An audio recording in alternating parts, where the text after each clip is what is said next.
Before any of it, there was a consulting room in pre-war Vienna. Viktor Frankl was in his mid-30s, working as a neurologist and a psychiatrist in the heart of the city. He had spent years walking the halls of these great psychiatric hospitals, observing the limits of human endurance. His practice often brought him to people in profound despair, patients who had decided they wanted to die. This environment led him to a specific question. It was not a question of what makes a person ill. He wanted to know what makes a human being able to bear immense suffering. He noticed a pattern. The people who found a way back were rarely the ones whose external circumstances improved. They were the individuals who identified a future task, something out there that strictly required their presence. He spent years organizing these clinical observations. He built them into a comprehensive argument, setting down the work of his life into a full manuscript. He had codified the architecture of human endurance on paper. He had no way of knowing the historical stress test that was about to arrive. Between 1938 and 1942, the world around his desk began to narrow. The restrictions arrived one at a time. Each new rule was small enough to absorb. They dictated where he could work, then who he was permitted to treat. Eventually, they restricted the streets where he could walk. During this period, he was offered an American visa. It was a guaranteed route out. He turned it down. Taking the visa would have meant leaving his parents behind. In September of 1942, Frankl, his wife Tilly, and his parents were deported. He was 37 years old. His professional life and his physical freedom were gone, and he would not see that consulting room again. He took the manuscript with him. He could not put the stack of paper into a suitcase. The cases were taken. He sewed it into the lining of his coat. Every page of his argument stitched flat against the wool to be worn on his body. It is worth pausing on what that decision actually was. He was stepping into a void. He did not know where he was going. He only knew it would be an environment where a book was worth nothing at all.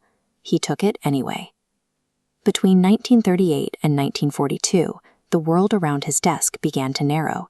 The restrictions arrived one at a time. Each new rule was small enough to absorb. They dictated where he could work, then who he was permitted to treat. Eventually, they restricted the streets where he could walk. During this period, he was offered an American visa. It was a guaranteed route out. He turned it down. Taking the visa would have meant leaving his parents behind. In September of 1942, Frankl, his wife Tilly, and his parents were deported. He was 37 years old. His professional life and his physical freedom were gone, and he would not see that consulting room again. He took the manuscript with him. He could not put the stack into a suitcase. The cases were taken. Instead, he hid the cages inside his clothing. He sewed it into the lining of his coat. Every single page of his comprehensive argument stitched flat against the thick wool, to be worn directly on his body. It is worth pausing on what that decision actually was. He was stepping into a void. He did not know where he was going.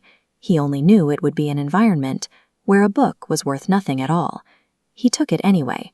What happened next is documented, and it does not need dramatizing. Over the following 3 years, Viktor Frankl was held in 4 camps. The first was Theresienstadt. The last was a labor camp in Bavaria. In between was Auschwitz. His father died in the first of them. His mother and his brother were killed in the second. His wife Tilly was moved to another camp and died there, and he would not learn any of this until after it was over. He was, by the end, the only member of his immediate family still alive. Everything that had made up his life was removed, and it was removed efficiently. His profession was gone. A psychiatrist is nothing in a place with no one to treat and no standing to treat them. His name was gone. He was given a number. His future was gone, in the ordinary sense of the word. There was no plan that could be made past the current day, and often not past the current hour. And his people were gone. Not gradually. All of them at once, at a railway siding, in a process that took a few minutes and that he did not understand was final until much later. Nothing was left that a life is usually built out of. And at Auschwitz, on arrival, he lost the coat. Everything was taken. That was the procedure. Somewhere in the process, the wool went one way, and Frankl went another, and the manuscript sewn into its lining, the argument of his working life, the years of thought, the reason he had carried it in the first place, went with it. He never got it back. He was 37 years old, and he had just lost the last thing he had brought that was his. And here is where the question arrives. The one from the red light, the one from the kitchen at 11 at night. Is this it? Except there is no light turning green. There is no message coming in. There is no reason to stand up and get back to anything. There is only the question, and the whole day to sit inside it. There was nothing left for him to do as a doctor, so he did the only thing still available, which was to pay attention. He watched the men around him, not clinically. There was no clinic, no notes, no way to record anything. He simply kept the habit of a working life, and the habit was noticing. And over 3 years, he noticed something that he would spend the rest of his life trying to explain. The men who lasted were not the strongest. That was the first thing that failed to hold. It was not the fittest, or the youngest, or the ones who had arrived in the best condition. What the ones who lasted had in common was something Frankl could only describe as an unfinished thing. A child somewhere who might still be alive. Work that existed only in their own head, and that no one else could complete. Someone they had promised something to. In every case, some claim on them that was still open. Something in the future that specifically required them and would not happen otherwise. And he noticed the opposite too, and it was faster than anyone expected. When a man stopped having something ahead of him, the decline was not gradual. Men who lost their unfinished thing often died within days, of nothing in particular. It needs saying clearly, because the idea has been misused ever since by people quoting him. Frankl never claimed that meaning kept people alive. He watched people with every reason to live die anyway, in enormous numbers, for reasons that had nothing to do with what was in their heads. He was explicit about this afterwards, and he was angry about the misreading. What he claimed was narrower and stranger and harder to dismiss, that in conditions where nothing at all could be chosen, the one thing that remained was what a person made of it. Not an escape, not a consolation, the last available freedom in a place that had removed every other one. He was liberated in April 1945. He came out weighing very little, with no family and no manuscript, into a city that no longer had a room in it for him. He went back to Vienna in August 1945. There was no family to go back to. He learned then, and not before, that his wife had died, and his mother, and his brother, and his father. He was 40. Everything from the first half of his life was gone, including the pages.